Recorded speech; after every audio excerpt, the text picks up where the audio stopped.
내가 치매라고? 내가 뭘 안다고 그런 소리를 해? 엄마가 잠깐 깜빡한 걸 가지고 왜 그렇게 나를 몰아붙이는 건데? 너는 내가 항상 완벽하니? 나도 사람이야. 이런 말 들으려고. 너를 키운 게 아닌데 어떻게 내가 엄마를 이렇게 무시해? 내가 너를 믿고 의지하려 했던 게 잘못이야? 내가 그런 말 할 자격이나 있어? 내가 얼마나 노력하는지 너는 알기나 해? 치매라니 그런 말 쉽게 하지 마라. 정말 실망이야. 가르치는 것이 인생의 전부였던 저는 40년 넘게 초등학교에서 수많은 아이들을 가르치며 살아왔습니다. 학교에 첫 발령을 받고 아이들 하나하나 이름을 외우며 가르치던 그 시절, 매일매일이 기적 같았습니다. 아이들 손을 잡고 함께 걸으며 웃고 떠들던 그 시간들이 제 인생의 보람이었고 자랑이었지요. 교실에서 맑은 눈을 빛내며 제 말에 귀 기울이던 아이들, 제 곁에서 꿈을 꾸고 자라주던 그 아이들이 아직도 눈에 선합니다. 시간이 흘러 퇴직을 하고 딸아이에게 손주들이 태어나면서 제 인생은 또 한 번 변했습니다. 딸아이와 사위가 바쁜 일상에 치여 지내다 보니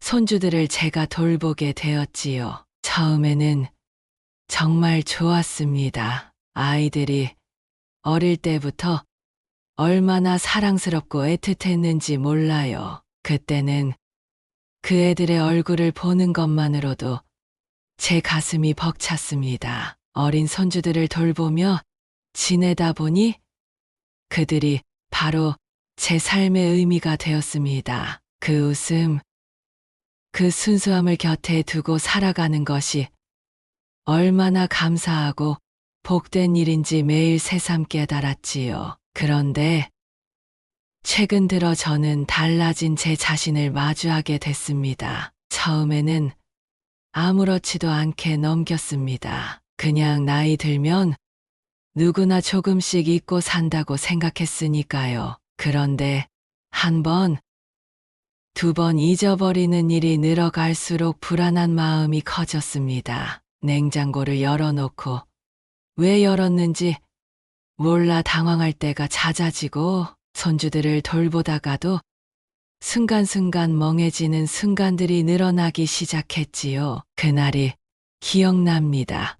딸아이와 사위가 고개를 숙인 채 저를 바라보던 그날이요. 병원에 가서 검사를 받은 후 치매 초기 진단을 받았다고 말했을 때 그들의 표정은 차마 말로 다 할 수 없을 만큼 충격과 슬픔으로 가득했어요. 믿고 의지해왔던 엄마가, 할머니가 이제는 조금씩 기억을 잃어가고 있다는 사실이 그들에겐 믿기지 않는 악몽처럼 느껴졌을 겁니다. 저도 그렇고요. 머릿속에서 차갑게 퍼지는 그 진단을 듣는 순간 나는 얼마나 두려웠는지 모릅니다. 딸아이의 눈빛이 바뀌었습니다. 그날부터 딸아이는 나를 바라보는 시선 속에 걱정과 안타까움이 담겨 있었습니다. 손주를 돌보는 일상이 너무나 행복했기에 그들 앞에서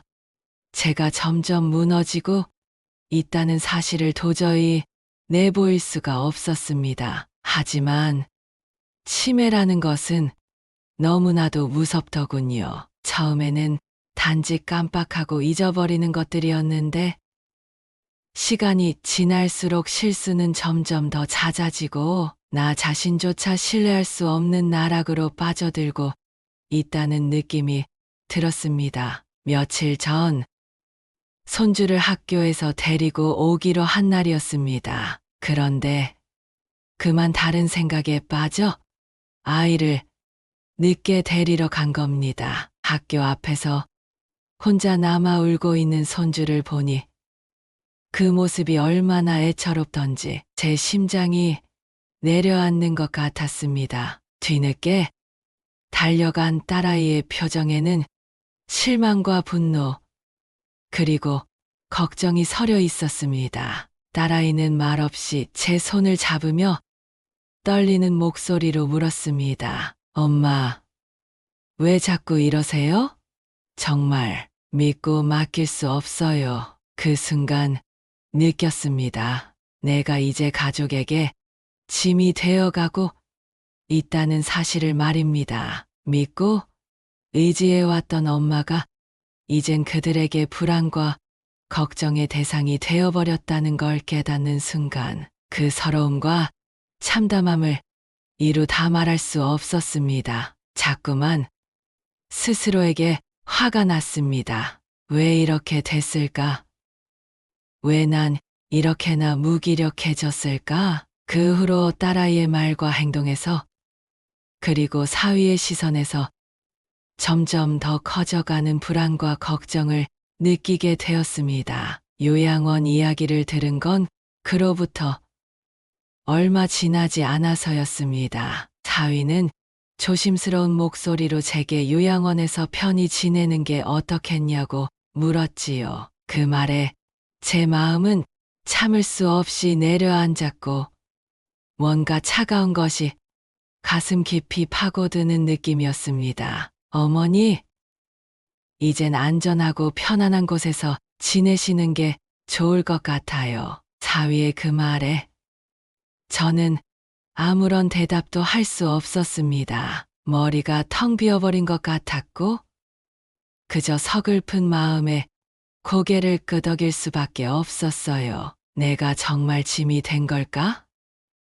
하루하루가 점점 무거워졌습니다. 아무리 스스로를 위로하려고 해도 내 주변에 있는 가족들의 눈빛과 표정에서 나에 대한 걱정과 불안이 사라지지 않았습니다. 딸아이가 계속 저를 주의 깊게 바라보는 것이 느껴졌습니다. 딸의 시선이 내 마음을 찌르는 것 같았지요. 아무리 노력을 해도 작은 실수 하나에 모든 것이 무너져 내리고 딸아이의 그 서늘한 눈빛이 마음속에 비수처럼 꽂혔습니다. 그렇게 하루하루가 무겁고 어두워졌고 스스로를 믿을 수 없다는 사실이 너무도 아팠습니다. 저는 한때 존경받던 교사였고 많은 제자들에게 사랑받던 사람이었습니다. 그러나 지금은 가족조차 나를 믿지 못하는 상황이 되다니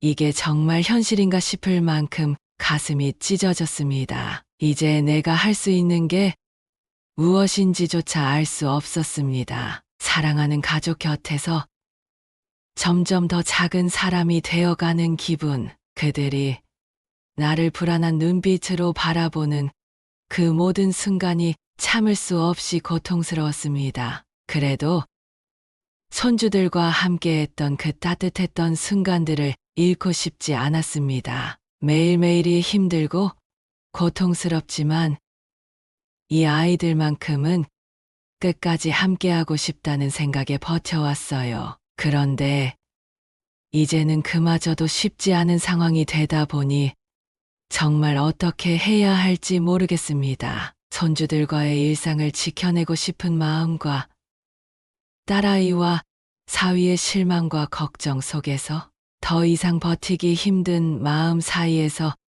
매일 흔들리고 있었습니다. 이제는 마지막으로 그들에게 뭔가 남기고 싶다는 생각이 듭니다. 나에게 아직 남아있는 기억을 붙잡아 가면서라도 내가 사랑했던 가족들에게 나의 마지막 가르침을 남겨주고 싶다는 마음이 간절합니다. 이 병이 나를 어디까지 몰고 갈지는 모르지만 아직 내 마음속에는 사랑하는 가족에게 전해주고 싶은 교훈이 남아 있습니다. 부디 제 이야기를 끝까지 들어주세요. 구독과 좋아요는 저에게 큰 힘이 됩니다. 아침부터 온 집안이 부산했습니다. 손주는 등교 준비로 분주했고 딸아이는 출근 준비를 하며 부엌에서 정신없이 움직이고 있었습니다. 평소처럼 간단히 아침을 챙겨주고 손자를 돌보는 내 역할이 당연한 하루였는데 그날따라 머릿속이 멍하니 텅 빈 느낌이었습니다. 손자의 약병이 냉장고 문에 붙어 있었는데 그것조차 보이지 않을 만큼 마음이 복잡했는지 약 챙기는 일을 깜빡해버렸습니다. 손자는 할머니, 오늘 약 안 먹어요? 라고 물으며 고개를 갸웃했지만 그 순간에는 그 말조차 크게 들리지 않았습니다. 분명히 아침 준비를 끝냈다고 생각했는데 약병이 남아있는 걸 딸아이가 저녁에 발견하면서 일이 시작되었습니다. 저녁 식탁에서 딸아이는 내 눈을 똑바로 바라보며 말했습니다. 엄마, 요즘 깜빡하시는 일이 많아요. 오늘 아침에도 약 안 챙겨주셨더라고요. 손주 건강에 중요한 건데 이렇게 하시면 어떻게 해요? 그 목소리는 평소와 달리 단호하고 차가웠습니다. 순간 아무 말도 할 수 없었습니다. 딸아이의 말은 사실이었고 나는 내 실수를 변명할 여지가 없다는 걸 알았습니다. 정말 미안해. 내가 요즘 좀 정신이 없어서 그랬나 봐. 변명 아닌 변명을 하며 고개를 숙였지만 딸아이는 내 말에 쉽게 설득되지 않았습니다. 그녀의 눈에는 뭔가 믿음을 잃은 듯한 빛이 어른거렸습니다. 엄마, 이러다 큰일 날 수도 있어요. 제발 좀 더 신경 써주세요. 딸아이는 한숨을 쉬며 자리에서 일어났습니다. 며칠 후 더 큰 실수가 이어졌습니다. 이번에는 손녀가 학원에서 기다리던 일을 잊어버리고 말았습니다. 손녀는 약속된 시간이 한참 지나도록 학원 앞에 서 있었고 다른 아이들은 하나둘 부모와 함께 집으로 돌아갔습니다. 해가 뉘엿뉘엿 저물어갈 무렵에야 나는 급히 생각이 나서 차를 몰고 학원으로 달려갔습니다. 학원 앞에 서 있는 손녀의 얼굴은 창백했고 눈에는 눈물이 맺혀 있었습니다. 차에 타자마자 손녀는 울먹이며 말했습니다. 할머니, 왜 이렇게 늦게 왔어요? 저 정말 무서웠단 말이에요. 손녀의 떨리는 목소리를 듣는 순간 온몸이 차갑게 식었습니다. 한없이 미안한 마음이 들었지만 이번 실수는 딸아이에게 더욱 큰 충격을 준 것 같았습니다. 집에 도착하자 딸아이가 문 앞에서 우리를 기다리고 있었습니다. 내 손을 잡고 차분하게 물었습니다. 엄마, 무슨 일이었어요? 왜 또 약속을 잊으신 거예요? 그녀의 목소리는 냉정했지만 그 속에는 실망이 묻어 있었습니다. 나는 아무 말도 하지 못한 채 고개를 숙였습니다. 딸아이는 한참 동안 내 대답을 기다리다 결국 한마디 더 덧붙였습니다. 엄마, 이제는 정말 걱정돼요. 손주들 돌보는 게 힘드시면 말씀해 주세요. 그날 밤 침대에 누워 깊이 생각했습니다. 내가 정말 이렇게 믿을 수 없는 사람이 된 걸까?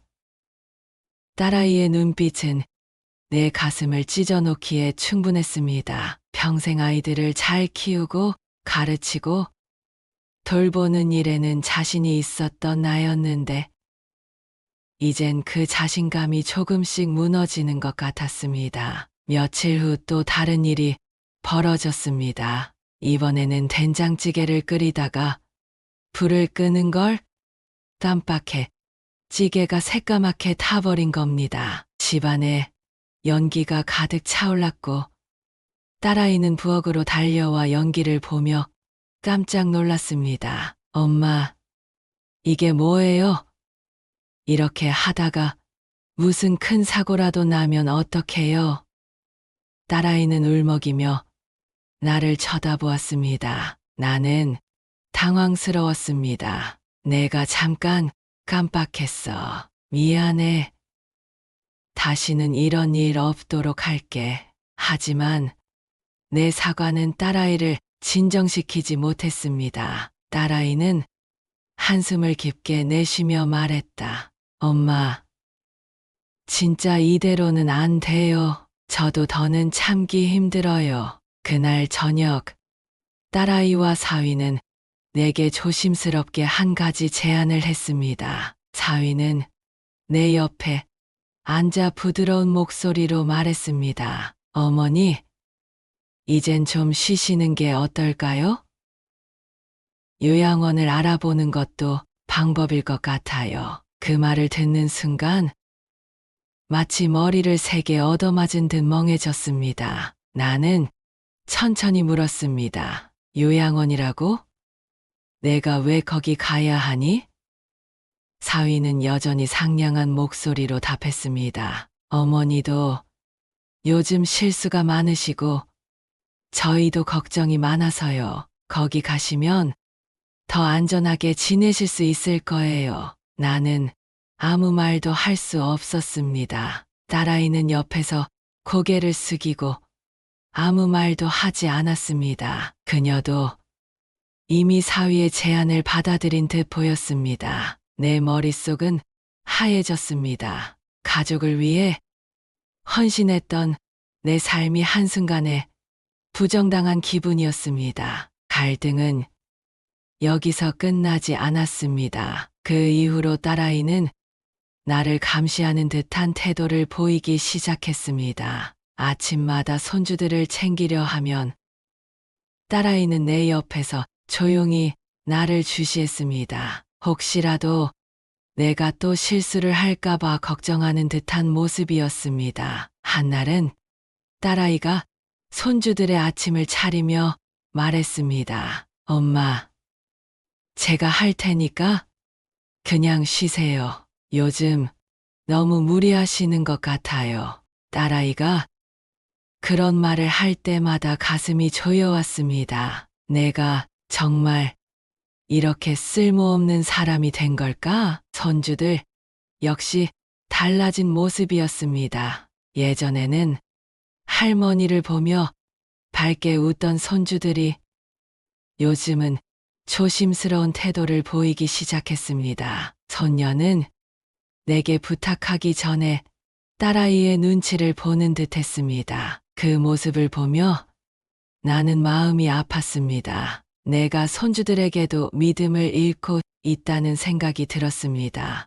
이후로도 갈등은 끊이지 않았습니다. 작은 실수들이 쌓여 가족들 간의 불신은 점점 커져 갔습니다. 어느 날 딸아이는 내게 말했습니다. 엄마, 이젠 정말 어떻게 해야 할지 모르겠어요. 엄마가 계속 이러시면 저희도 너무 힘들어요. 그녀의 말은 진심에서 나온 것이었지만 내게는 가혹하게 들렸습니다. 그날 밤 나는 스스로에게 물었습니다. 내가 정말 이 가족에게 짐이 된 걸까? 가족을 위해 평생을 바쳐온 내가 이제는 이렇게 밀려나야 하는 존재가 되어버린 걸까? 딸아이와의 갈등은 시간이 지날수록 더욱 첨예해졌습니다. 이제는 작은 실수조차 가족들 사이에서 큰 사건으로 확대되는 느낌이었습니다. 아침마다 손주들을 돌보려는 내 행동은 딸아이의 경계 어린 눈빛 속에서 무의미해지는 것 같았습니다. 그녀는 계속해서 내 실수를 지적했고, 그럴 때마다 나는 내 존재가 점점 작아지는 기분이 들었습니다. 어느 날 아침, 손자가 밥상에서 울먹이며 말했습니다. 할머니, 왜 내 약도 안 챙겨줘요?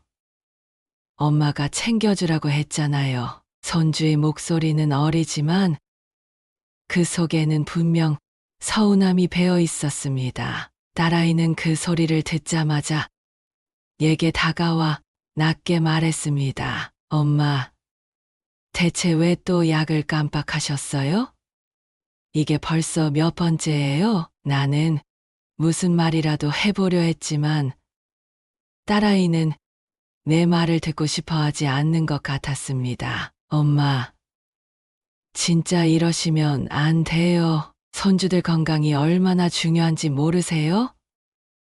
매번 이런 식으로 하시면 저도 더는 엄마를 믿을 수 없어요. 딸아이의 날카로운 말투는 나를 한순간에 무너뜨렸습니다. 그녀의 말은 단순한 걱정이 아니라 이제 나를 신뢰할 수 없다는 선언처럼 들렸습니다. 며칠 후 더 큰 일이 벌어졌습니다. 그날은 손녀의 학교에서 발표회가 있는 날이었습니다. 나는 손녀와 약속한 시간에 맞춰 학교로 데리러 가야 했습니다. 하지만 내가 도착했을 때 손녀는 이미 울면서 학교 앞에 서 있었습니다. 할머니, 왜 이렇게 늦게 왔어요? 친구들 다 갔는데 저 혼자 남았단 말이에요. 손녀의 울먹이는 목소리가 내 가슴을 찢어 놓았습니다. 집에 돌아오자마자 딸아이는 나를 향해 따졌습니다. 엄마, 도대체 무슨 생각으로 시간을 잊으신 거예요? 애가 학교에서 얼마나 겁먹고 기다렸는지 아세요? 딸아이의 목소리는 떨리고 있었지만 그 속에는 실망과 분노가 가득했습니다. 나는 머리를 숙인 채 작게 말했습니다. 미안하다. 내가 정말 깜빡했어. 딸아이는 한숨을 깊게 쉬며 말했다. 엄마, 이러다 큰 사고라도 나면 어떡하려고요? 손주들을 돌보는 게 엄마한테 너무 힘든 거 아닌가요? 나는 아무 말도 할 수 없었습니다. 그저 딸아이의 말이 너무도 가슴 아프게 다가왔습니다. 내가 정말 가족에게 짐이 된 걸까? 내가 정말로 무능한 사람이 되어버린 걸까? 갈등은 여기서 끝나지 않았습니다. 손주들을 돌보는 내 행동 하나하나가 딸아이의 날카로운 눈길에 걸리기 시작했습니다. 하루는 내가 된장찌개를 끓이다가 불 조절을 잘못해 찌개를 태운 일이 있었습니다. 딸아이는 부엌으로 달려와 연기를 보며 깜짝 놀랐습니다. 엄마, 이게 뭐예요? 이렇게 하다가 정말 큰일 나겠어요. 그녀의 목소리는 떨리고 있었지만 그 속에는 두려움도 섞여 있었습니다. 나는 얼떨결에 말을 더듬으며 대답했습니다. 미안하다. 내가 잠깐 다른 생각을 하다가. 딸아이는 내 말을 끝까지 듣지 않고 고개를 저으며 말했다. 엄마, 이렇게 위험한 일을 계속하시면 정말 어떡해요? 이제는 더 이상 못 참겠어요. 그날 저녁, 사위가 나를 조용히 불러 앉혔습니다. 그는 내게 상냥한 목소리로 말했습니다. 어머니, 저희가 정말 많이 고민했어요. 어머니께서 요양원에서 지내시는 게 어떨까 해서요. 그 말을 듣는 순간 나는 숨이 멎는 것 같았습니다. 요양원이라니? 가족과 함께 살던 내가 요양원으로 가야 할 만큼 쓸모없는 사람이 된 걸까? 나는 사위의 말을 믿을 수 없다는 듯 물었습니다. 내가 정말 나보고 요양원에 가라고 하는 거냐?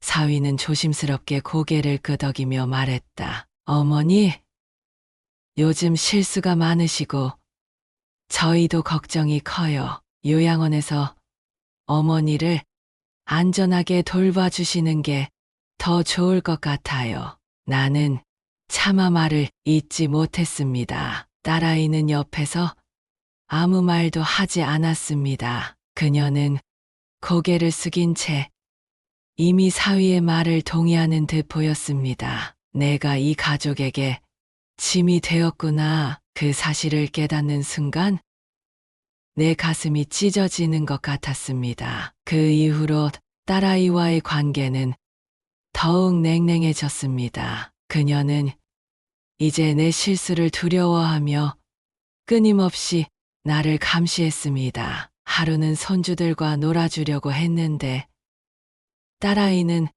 나를 제지하며 말했다. 엄마, 이제 그만하세요. 애들이 할머니 때문에 다칠까봐 걱정돼요. 그녀의 말은 나를 생각하는 것처럼 보였지만 그 속에는 나를 믿지 못하는 마음이 가득 담겨 있었습니다. 몇 주 후 마지막 사건이 터졌습니다. 그날도 손주들의 저녁을 준비하다가 내가 잠시 부엌을 비운 사이에 냄비가 또다시 타버렸습니다. 집안에 연기가 가득 차오르자 딸아이는 부엌으로 뛰어들어와 소리쳤습니다. 엄마, 도대체 뭐 하시는 거예요?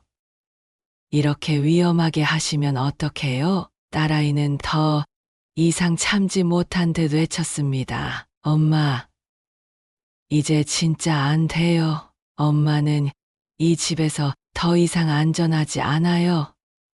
그녀의 말은 칼날처럼 내 가슴을 찌르고 들어왔습니다. 내가 이 가족에게 짐이 되었다는 사실을 인정하지 않을 수 없었습니다. 그날 밤 나는 침대에 누워 깊이 생각했습니다. 내가 정말로 이 가족에게 불필요한 존재가 된 걸까?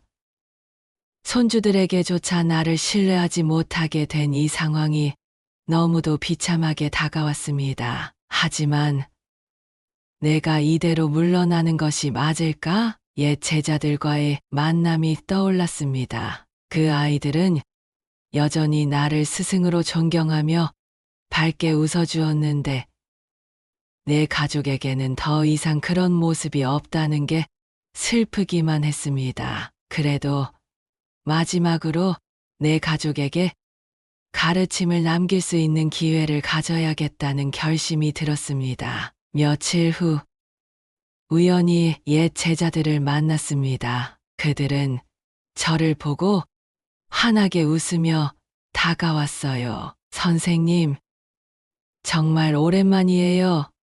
그 따뜻한 인사에 잠시나마 교사로서의 자부심이 되살아났습니다. 예전에 나를 기억해주는 아이들이 아직도 나를 스승으로 존경해주고 있다는 사실이 얼마나 큰 위로가 되었는지 모릅니다. 그 순간만큼은 내가 가족들에게 짐이 된다는 현실을 잊고 다시 한번 교사로서의 자부심을 느꼈습니다. 제자들과의 만남은 내게 새로운 결심을 하게 만들었습니다. 가족들이 내게 기대할 수 없다는 걸 알고 있지만 마지막으로 그들에게 남길 수 있는 가르침을 주고 싶었습니다. 마지막 수업이 끝나고 한동안 멍하니 앉아 있었습니다. 내 삶의 마지막 수업이라니 이렇게까지 내 인생이 내려앉을 줄 정말 몰랐습니다. 기억 속의 모든 걸 또렷하게 담아두고 싶었지만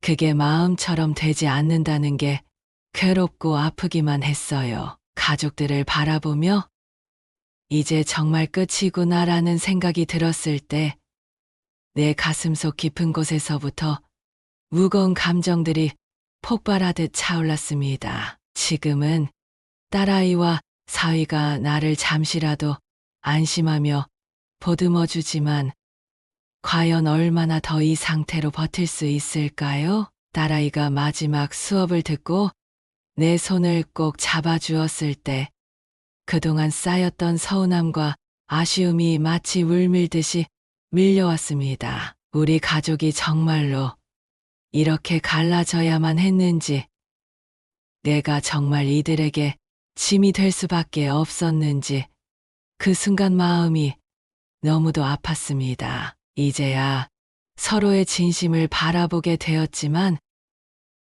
이미 너무 많은 갈등과 오해가 우리 사이에 너무 깊게 새겨져 버린 게 아닌가 하는 생각이 들어 씁쓸한 기분을 지울 수가 없었어요. 딸아이는 내 손을 잡고 울먹이면서 말했습니다. 엄마, 미안해요. 엄마가 얼마나 힘들고 불안했는지 이제야 제가 조금이나마 알 것 같아요. 그동안 엄마 마음을 이해하지 못하고 저도 자꾸 엄마에게 화만 냈던 것 같아요. 그 말을 들으니 그동안 나도 몰랐던 서러움이 북받쳐 올랐습니다. 비록 우리가 서로를 바라보는 방식이 많이 달라졌지만 그래도 여전히 우리 사이에 남아있는 사랑만큼은 아직 사라지지 않았다는 걸 느낄 수 있었어요. 손주들도 옆에서 내 손을 꼭 잡고 작은 목소리로 속삭였습니다. 할머니, 우리 할머니는 절대 잊지 않을 거예요. 그 말에 마음속 깊이 묵혀둔 눈물이 왈칵 터져 나왔습니다. 손주들에게 좋은 할머니로 남고 싶었고 그 아이들에게 든든한 존재가 되고 싶었지만 치매라는 병이 그렇게도 잔인하게 내 마지막 소망을 빼앗아 가려는 것 같아 원망스러웠어요. 가족들 앞에서 실수를 거듭하며 그들의 실망스러운 눈빛을 마주할 때마다 무력감이 얼마나 크고 아팠는지 그 무게를 어떻게든 이겨내려 했지만 결국 내가 그들에게 짐이 되었던 게 아닐까 하는 생각이 들었습니다. 짐이 되어선 안 된다는 생각으로 버텨왔지만 딸아이와 사위 그리고 손주들 앞에서 나를 미안해하는 그들의 표정을 보니 스스로도 더 이상 가족에게 버팀목이 되어줄 수 없는 내가 참으로 한심하게 느껴졌습니다. 그러나 그 순간 나에게는 아직 남아있는 마지막 시간이 있음을 깨달았습니다. 비록 나의 기억은 점점 사라져가고 있지만 지금 이 순간 가족과 함께 남은 시간을 소중히 여기며 살아가겠다고 다짐했습니다. 며칠이 지나고 딸아이가 조심스레 내 방에 들어와 앉았습니다. 딸은 한참 동안 무거운 표정으로 있다가 작은 목소리로 말했습니다. 엄마, 나중에 기억이 모두 사라져도 저는 엄마를 잊지 않을 거예요. 엄마가 우리를 사랑하고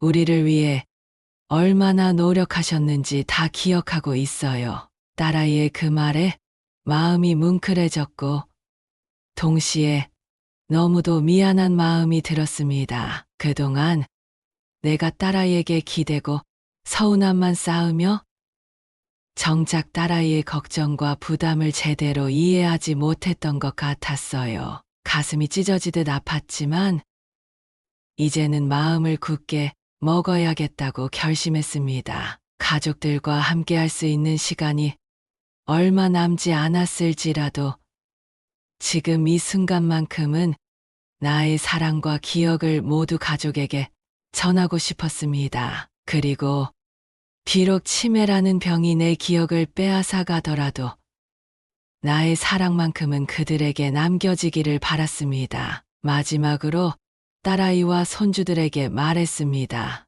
아무리 기억이 흐려져도 우리 함께했던 시간만큼은 내 가슴 속에 남아있을 거야. 너희가 나를 잊지 않는 한 나도 잊지 않을 거야. 딸아이와 손주들이 눈물을 흘리며 내 말을 받아들였고 그 순간 우리는 서로의 마음을 더 깊이 이해할 수 있었습니다. 서로를 사랑하고 지켜주겠다고 남은 시간을 소중히 여기며 함께 살아가겠다는 다짐을 했습니다. 저는 이 마지막 수업을 통해 삶의 진정한 의미를 깨달았습니다. 사랑하는 가족이란 서로에게 짐이 될 수 있는 순간에도 포기하지 않고 지켜주고 끝까지 함께 가는 것이라는 걸 배웠습니다. 내가 더 이상 가족에게 든든한 존재가 될 수 없더라도 내 마음속의 사랑과 추억은 그들 안에 남아있을 겁니다. 비록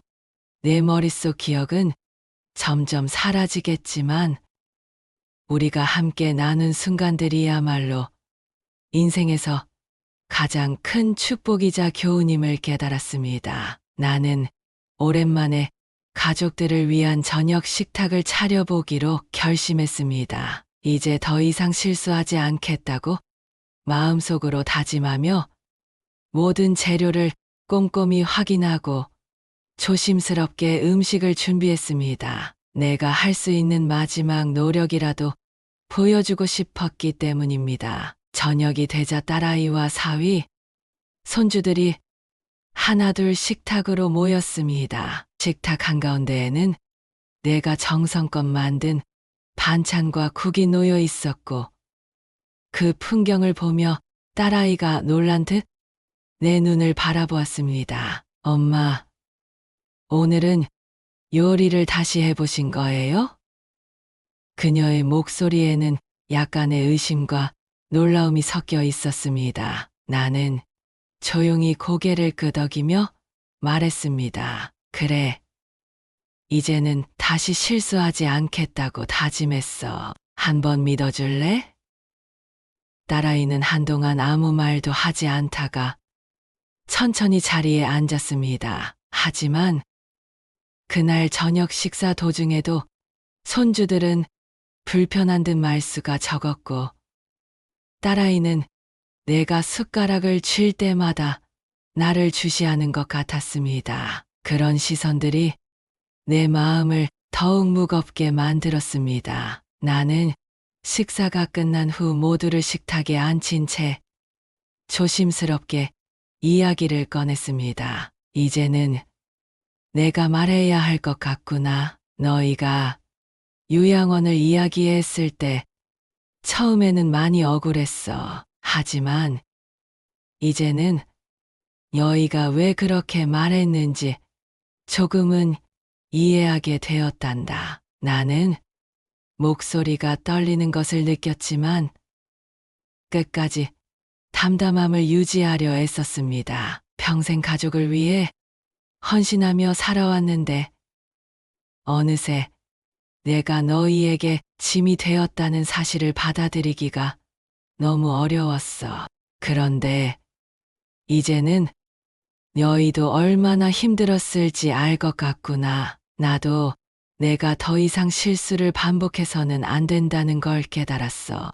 딸아이는 나를 똑바로 바라보며 눈가가 촉촉해진 듯 보였습니다. 엄마, 저도 엄마를 이렇게 몰아붙이는 게 너무 괴로웠어요. 하지만 요즘 엄마가 계속 실수하시는 걸 보면서 정말 무서웠어요. 그녀의 말을 듣는 순간 나는 그녀의 마음을 조금 더 이해하게 되었습니다. 내가 느낀 억울함과 외로움만큼 딸아이도 불안하고 고통스러웠다는 걸 깨닫게 된 순간이었습니다. 그날 밤 나는 딸아이와 사위에게 이렇게 말했습니다. 너희가 원한다면 요양원에 가는 것도 생각해 볼게. 하지만 나를 이렇게 밀어내기 전에 우리 가족이 함께 이 문제를 해결할 방법을 고민해 보면 좋겠어. 내가 아직 너희와 함께 지낼 수 있는 기회를 주지 않을래? 사위는 내 말을 듣고 고개를 끄덕이며 조심스럽게 말했다. 어머니, 저희도 어머니를 갑자기 보내드리고 싶은 건 아니에요. 다만 어머니가 계속해서 실수하시면서 스스로 힘들어하시는 모습을 보는 게 너무 괴로웠어요. 우리도 다시 한번 생각해 볼게요. 딸아이는 깊은 한숨을 내쉬며 말했다. 엄마, 저도 엄마가 요양원에 가시는 걸 바라진 않아요. 다만 손주들 때문에 저 조심해야 한다는 걸 잊지 말아주세요. 엄마가 정말로 노력하신다면 저도 믿어볼게요. 그 순간 내 마음속 깊은 곳에서 작게나마 희망이 솟아나는 것을 느꼈습니다. 가족들에게 마지막으로 믿음을 주기 위해 나도 더 노력해야겠다는 다짐을 새롭게 하게 되었습니다. 며칠 후 나는 오래된 사진첩을 꺼내 손주들과 함께 보았습니다. 내가 젊었던 시절, 딸아이가 어릴 때의 추억들이 사진 속에 고스란히 담겨 있었습니다. 손주들은 사진 속의 내 모습을 보며 깔깔 웃었고, 딸아이는 말없이 사진을 바라보다가 조용히 말했다. 엄마도 정말 열심히 사셨네요. 제가 잊고 있었던 것 같아요. 나는 그 말을 들으며 눈물이 날 뻔했지만 꼭 참고 웃으며 대답했습니다. 그래. 나도 너희를 키울 때는 이런 실수를 한 번도 하지 않았어. 그래서 요즘 내가 실수를 반복할 때마다 너무 스스로가 한심하게 느껴졌단다. 하지만 이제는 달라질 거야. 시간이 지나며 나는 작은 변화들을 만들어가기 시작했습니다. 손주의 약을 챙기고 학원 시간을 기억하며 요리를 할 때도 주의를 기울였습니다. 딸아이는 그런 내 모습을 보며 점차 경계심을 거두기 시작했습니다. 하지만 나는 여전히 딸아이의 눈빛 속에서 불안감을 완전히 없애지는 못했습니다. 그래서 나는 딸아이에게 다시 제안했습니다. 내가 집에 머무는 동안 전문가의 도움을 받으면서 나 자신을 더 잘 관리할 수 있도록 해볼게. 너희가 요양원을 고려하는 것도 이해하지만 내가 스스로를 더 잘 돌볼 수 있다는 걸 보여주고 싶단다. 딸아이는 내 말을 듣고 잠시 생각하더니 고개를 끄덕였습니다. 엄마, 그럼 그렇게 해보세요. 우리도 도와드릴게요. 현재 나는 전문가와 상담을 받으며 스스로를 관리하기 위해 노력하고 있습니다. 딸아이는 여전히 조심스럽지만 나를 믿어보려는 노력을 하고 있습니다. 손주들과의 관계도 조금씩 회복되고 있습니다. 가족이라는 이름은 때로는 가장 큰 위로이자 가장 큰 상처를 줄 수 있는 존재임을 깨달았습니다. 하지만 가족의 관계는 단절이 아니라 이해와 노력으로 다시 이어질 수 있다는 사실도 알게 되었습니다. 여러분은 어떠신가요? 비슷한 경험이 있으셨나요? 혹시 누군가와의 갈등으로 힘들어하고 계신다면 용기 내어 먼저 손을 내밀어 보시길 권하고 싶습니다. 이 이야기를 통해 여러분도 가족의 의미를 다시 한번 생각해 볼 수 있었으면 좋겠습니다. 따뜻한 응원과 조언의 댓글 부탁드립니다. 감사합니다.